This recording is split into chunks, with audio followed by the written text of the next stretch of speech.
Hello and welcome to Superpower Broadcasting. I'm Kevin Castley. Thanks for being here tonight. Tonight, I've got a much shorter stream planned for you all.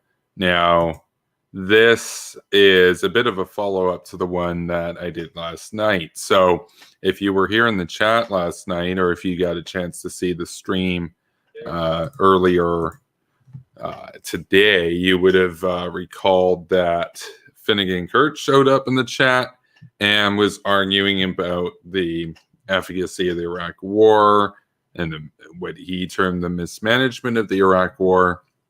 And I argued on air that, well, every war's been imperfect. There's never been a perfectly managed war.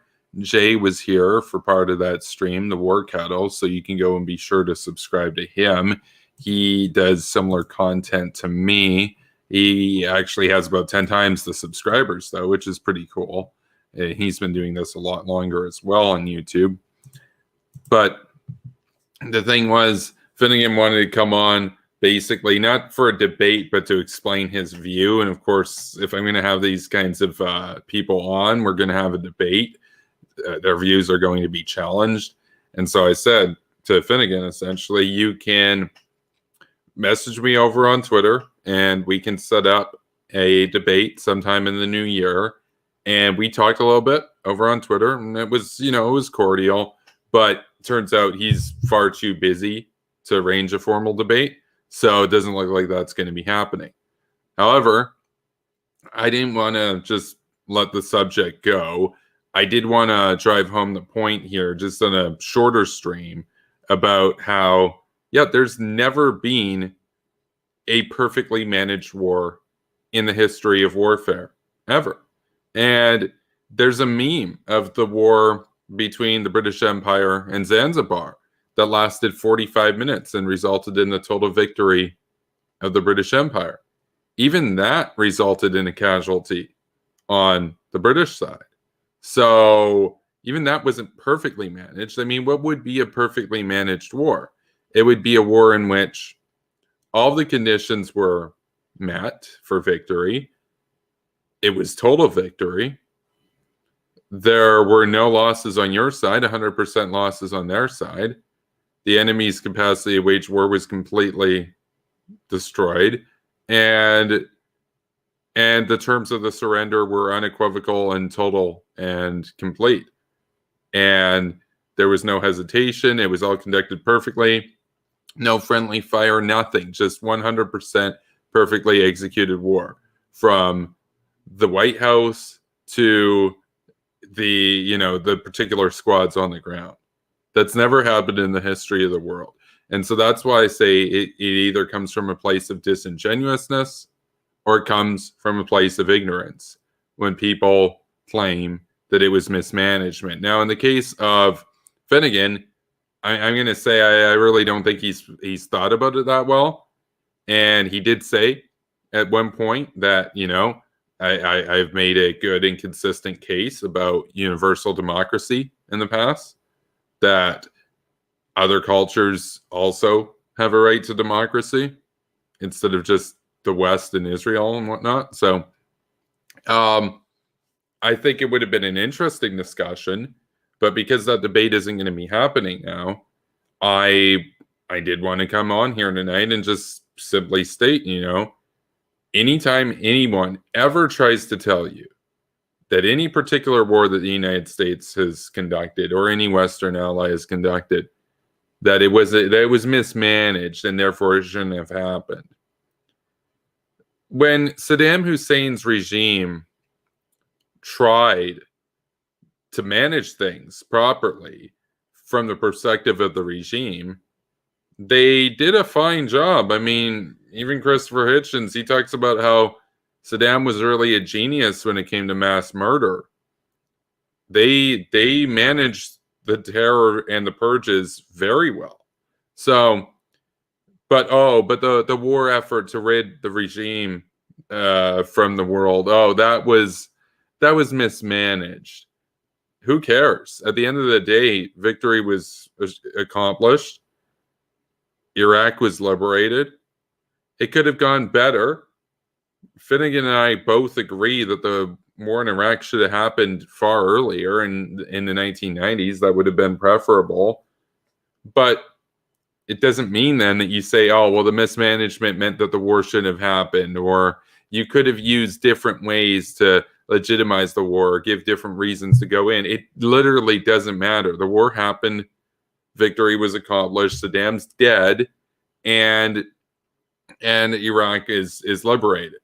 So the next time somebody tries to tell you, oh, this war was mismanaged, that is ridiculous. That they have no idea what they're talking about. And all that you have to say is, okay, well, point to me to a war that wasn't in some level mismanaged. Because a lot of people don't really even have that much of an awareness of the history of warfare, but a lot of people are aware of World War II. So they might use that as an example and say, oh, it was managed well and the Nazis were defeated and everything. It's like, no, it wasn't really exactly managed well. There were plenty of incidents of friendly fire, of lack of good intel. I mean, you can look at how the weather impacted on D-Day, for example, and how that screwed up a lot of what happened. I mean, there's so much to that conflict that went wrong, and hindsight is 2020, and I'm sure the Allies would have conducted things slightly differently if they were to redo that.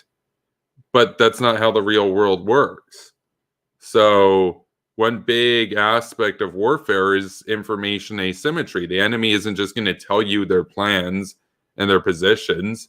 You have to figure that out, and you have to use your intuition to judge what's going to go on, basically. And that's what the United States tried to do in Iraq. And the United States was confronted, as well as the Western allies, Britain, Georgia, etc., were confronted with the insurgency. And the insurgency was largely, almost exclusively sponsored by Iran and the Quds Force and whatnot. That wasn't the United States' fault. That wasn't Britain's fault. That wasn't the coalition's fault. That was Iran's fault. I mean, anytime anybody tries to bring up the insurgency to me, that they're just making a point that you also should have invaded Iran. They're not making a point that you shouldn't have gone into Iraq. So these are just a few points that I wanted to make on the issue. We could have got to those in the debate, but it's not going to be happening now because he's very busy. I'm very busy too. But part of my busyness is actually to run this show. He's like a student and everything, so he's got to focus on that. So, yeah, I think that we really have a lot of work to do, actually, in our community to open people's eyes to the Iraq War. I mean, we're in 2020 right now, and a huge number of people still think that the Iraq War was a net negative, which is just absolutely insane. And for the vast majority of those people, it simply comes from a place of ignorance. They don't understand how horrible that regime was. They don't understand how they violated every condition under which a state can forfeit its sovereignty. I mean, they were a threat to their neighbors. They were a threat to their people. I mean, they were a menace. They were a menace on all levels. Even if you didn't care about any sort of humanitarian or pro-democracy aim there, you would still take out that regime. I mean, they were firing scuds at Israel. They were trying to get nukes. They were in violation of the ban on chemical weapons, etc. They routinely played host to terrorists. So even if you didn't care about the Iraqi people, even if you didn't care about democracy, you would still take out that regime if you cared about your own national security. So it's pretty insane how, it's not like the case in Rwanda. Rwanda is a very humanitarian heavy case for intervention. Nobody can really make the case that letting the Rwandan genocide go unchecked was going to be a national security threat to the United States or to the West. It was going to be a national security threat to Congo and some of the other countries in the region, Burundi, etc. But you can't make the case that, like, if you don't go into Rwanda, it's going to hurt American national security. It had nothing to do with American national security. Nothing to do with Canadian national security, even though, Romeo Dallaire is like, come on, we need to like put a stop to this, basically say to the UN. And of course, he was basically ignored on that. when it came down to it, that was a very humanitarian heavy case in which the argument there is from a humanitarian ground. And if you say you don't care about people outside your own country, well, it's kind of hard to change that person's mind on Rwanda because they simply don't care that 1 million people in Africa died from something that would have cost a few billion, well, not even a few $billion, probably a few $100 million to put a stop to.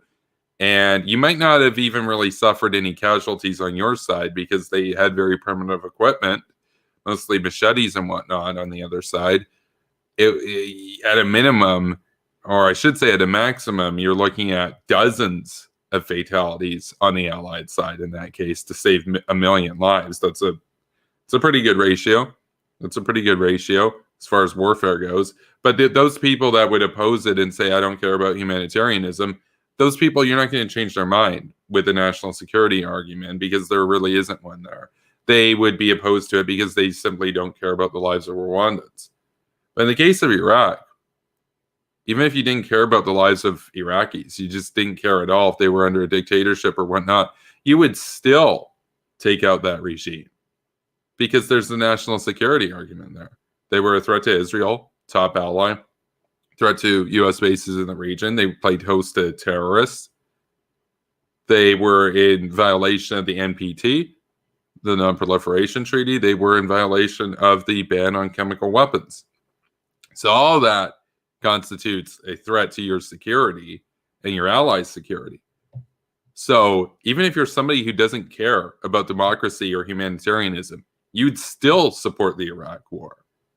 And yet we have people that don't. This is a war that shouldn't even be difficult. Shouldn't be difficult at all. I can see people who don't care about humanitarianism saying you shouldn't have intervened in Rwanda. But even the national security minded people, how could you oppose the Iraq war?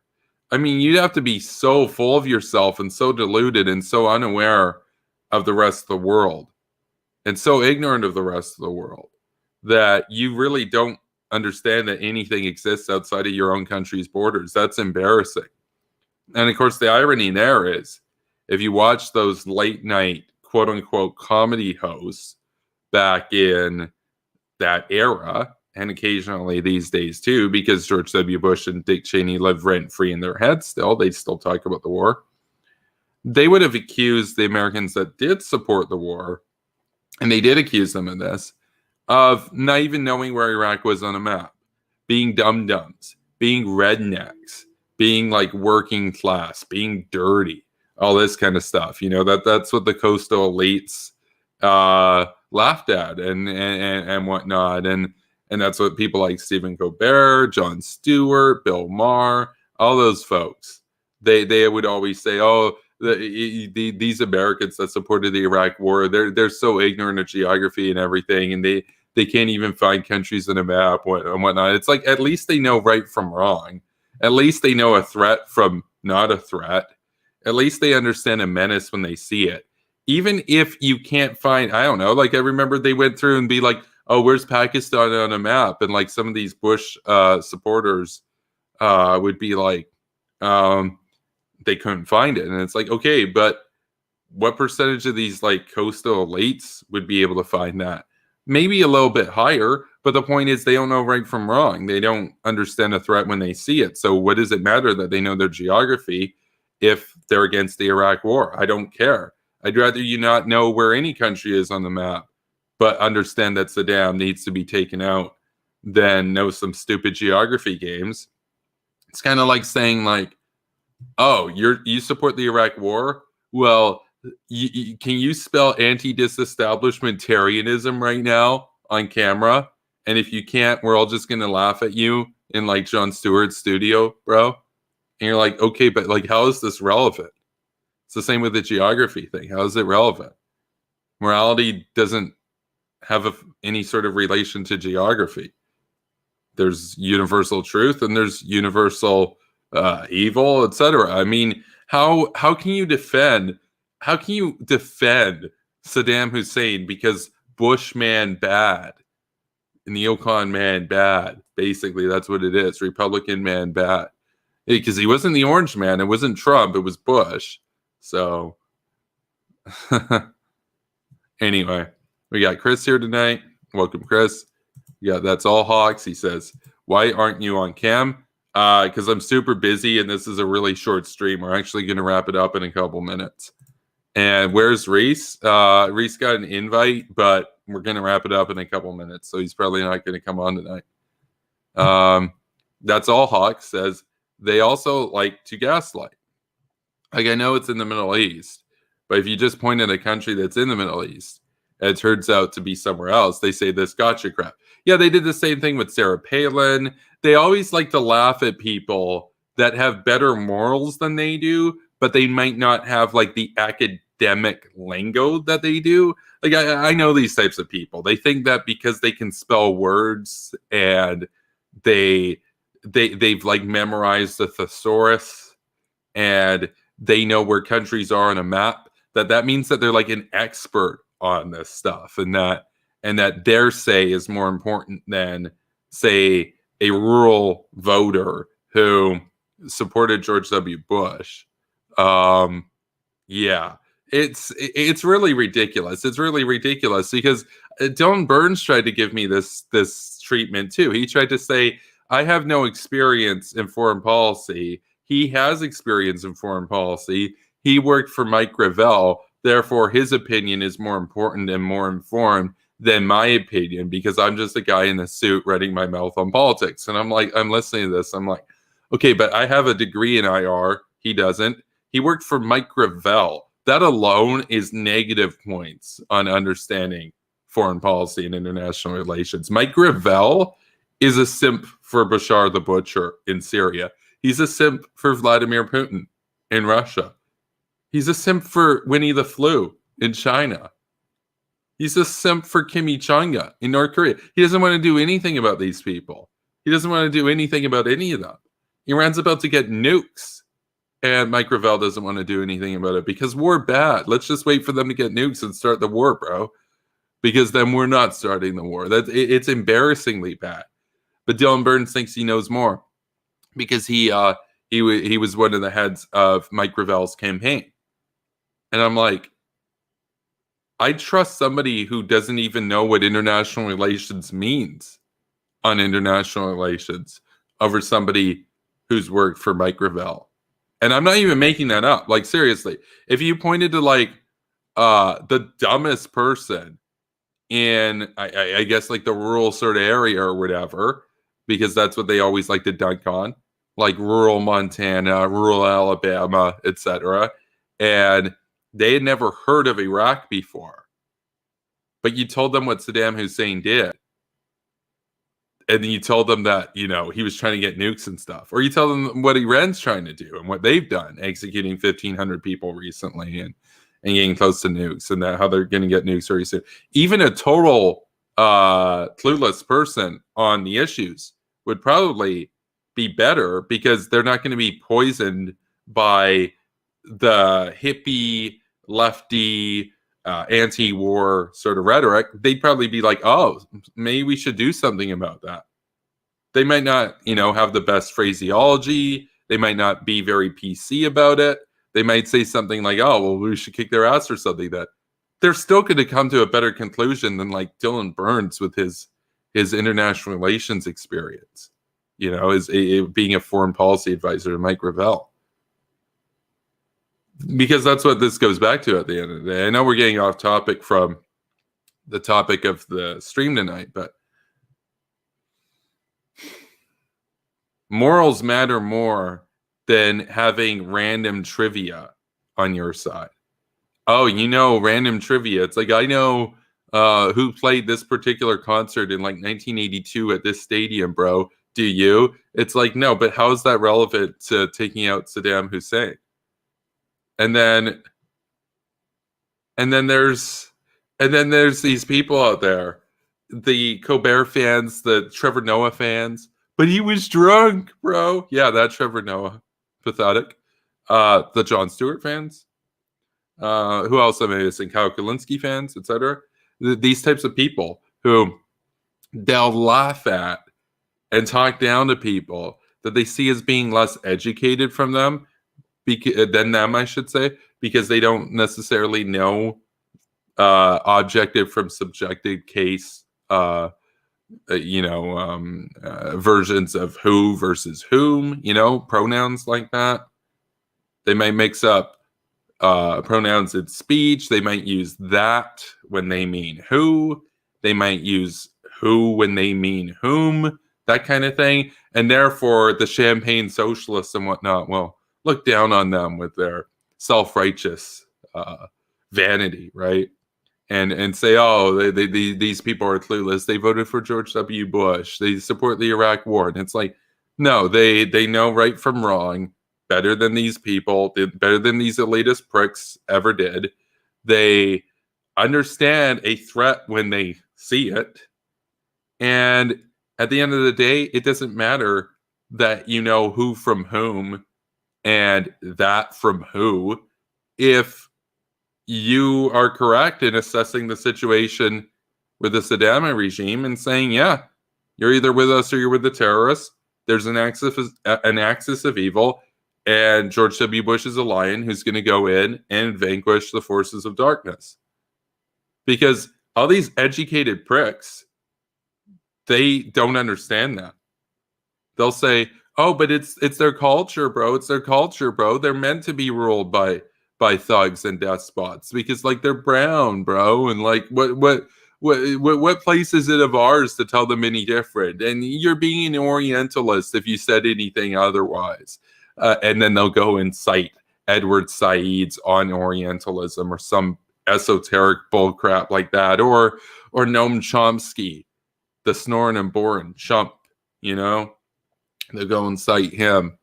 They're like, oh, he has a degree in linguistics, therefore he knows the situation in Iraq better than you. It's like, no, he has a degree in linguistics and he should probably stop running his mouth on foreign policy, especially considering the fact that he engages in genocide denial, as in the case in Cambodia.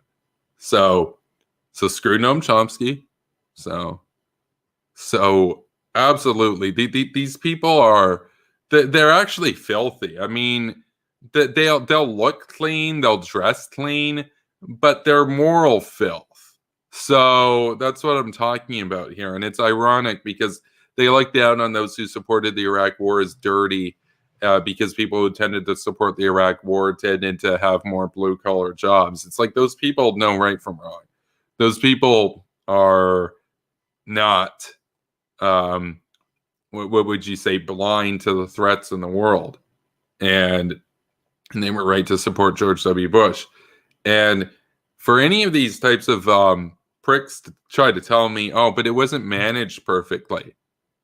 Like I said in the last stream, and it's unfortunate that debate with Finnegan won't be happening, but like I said in the last stream, when Finnegan brought up those arguments, I said, would you actually defend Hitler because World War II didn't go perfectly either?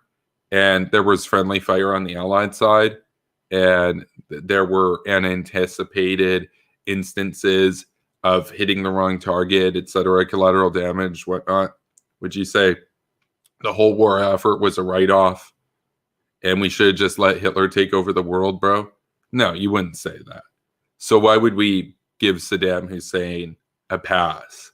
No, I don't care at the end of the day that the Iraq war wasn't handled perfectly. As I said in the introduction, no war ever is. Show me a war that was managed perfectly, and then maybe we'll have a conversation. But you can't, because there are none. So we'll take a look at the chat and then we'll wrap this up.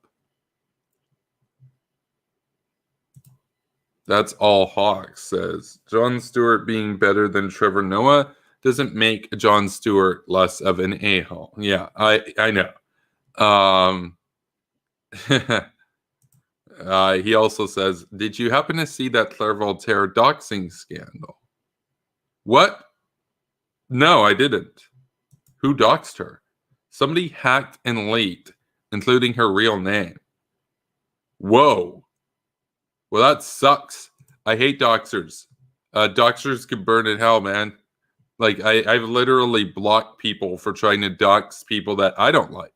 They're like, oh, I'm going to dox them. I'm like, dude, I don't tolerate doxing, Sock on Brain says, I love your style. You have a degree, but at the same time, you don't flaunt it like an elitist prick, like Burger King and Computer Boy. You actually address the arguments themselves. Yeah, well, okay, yeah, thank you. Burger King didn't do himself any favors when Braden replied to him calling him a Spurg, Spurg, because he misspells everything to make fun of these people. And Dylan's response was, actually it's spelled Sperg, okay, basically. And I'm like, wait, yeah, that's what a non-Spurg would do, is go and correct your spelling on that. Okay, Brainlet. As for Mr. Pooter actually unblocked me on Twitter today. Weird, right? So maybe we will have that debate that he's been dodging for 6 months. Maybe we will. Either way, I've already won, but maybe that debate would actually happen. Pretty interesting, noteworthy. I'm like, wait, Ian Stevens followed me on Twitter? I thought I was blocked for the second time. So I guess we'll take bets in the chat. How long before I get blocked a third time by Mr. Pooter? How long do you guys think? Are we going with 2 weeks, 1 week, 3 weeks? Sock says, even if poli-sci degrees determine who and who doesn't have a say, Ian and Dylan are still trying to flex on someone, you, who has a more credible resume than they do, so they're still wrong either way. Neither of those people has a degree, by the way, in case you people are wondering in the chat. Mr. Pooter does not. I believe he's in third year currently. And the Spurger King has, I think he's in like year 2. I think he's in second year. I think he's a sophomore. He's a sophomore that advised Mike Gravel. So he thinks that he has a more valid opinion than I do. Pretty embarrassing stuff, actually. Sock on Brain says, I have a degree in shit posting. Oh, yeah. No, you are top tier in that category. Absolutely. That's all. Hawk says, I saw this Chinese American gun owner, Texas. Oh, and I was thinking that guy should get citizenship right away by default by being so based. I think he says being in Texas.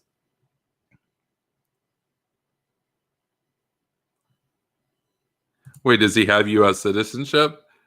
Because, yeah, a lot of people like communism, right? I mean, there are a lot of people from China here who got out because they hate the communists, right? Same with Korea, same with, Vietnam, etc. I mean, if you were over there, you'd want to go and live in Texas too. So,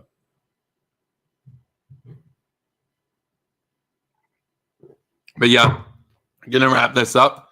So I added some new links in the description below. So be sure to like this video, subscribe to this channel if you haven't done so yet, and follow me over on Twitch and Facebook as well. If you want to support me, you can check out my Patreon. That's patreon.com/superpowerbroadcasting. I do daily streams and daily premieres. And you can also check out my PayPal. Link is in the description below. And my coffee account. My link is in the description below as well. Big ups to Net7 for getting me gold tier for 2 years on coffee. So thanks for watching, everybody. I will see you tomorrow. Take care, everybody. Peace, Warhawks. Stay